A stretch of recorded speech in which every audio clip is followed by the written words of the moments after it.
Hi, my name is Hugh McKenna from Asgard Athletics. This week we're going to continue with the Dumbbell Series. We're going to perform the Pendulum squat.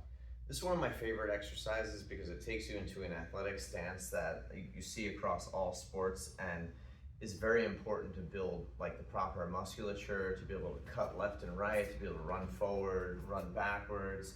It's that hip hinge, okay?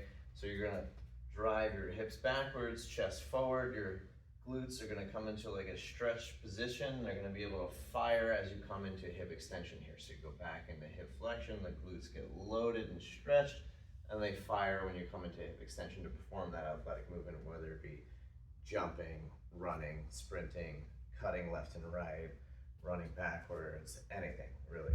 Staying in your fighting stance, exploding. So what you're going to do is you're going to take your dumbbells, you're going to load them into a rack position. Then you're going to punch them forward and they're going to swing behind you. And as they pass the plane of your body right here, right about here, is when you're going to go into hip flexion and then come into like what I call like the Naruto running position right here with your arms in the back. Right, so for those of you who are anime fans, you've seen this a million times. They run with their arms like this. Okay, so you're going to come into the Naruto run, then you're going to come into hip extension and the dumbbells are going to come to here. We're initially going to bring them here. And we're going to come back into the Naruto run, hip extension, come to here, and eventually we're going to go Naruto run all the way up, overhead, and then come into the next rep, and I'll show you that when we get there. So you're here, feet are hip width apart, weight is in the forefoot, your knees are over your toes, you're in the rack position, you're going to punch the weights forward to start the swing.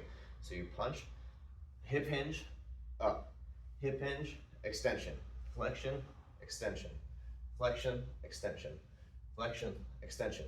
Now when you're ready, you go all the way overhead and then just come down into the next rep. So all the way overhead into this full extension here. Let them swing, hip flexion, hip extension, flexion, extension. From a different angle, this is what it looks like. So you punch forward, Naruto run, up, Naruto run, up, flexion, extension, flexion, extension, and then you come all the way overhead and all the way back down, all the way overhead, all the way back down. So that's the pendulum squat with the dumbbells. That's one of the most important athletic positions you can get into. And I love this exercise for allowing you to train that position over and over and over again. Not only getting into it, but coming out of it in an explosive manner. So give this a try. Let me know in the comments how this feels or if you have any questions. Please like and share this video, and also please subscribe to my channel so you don't miss the weekly videos coming out.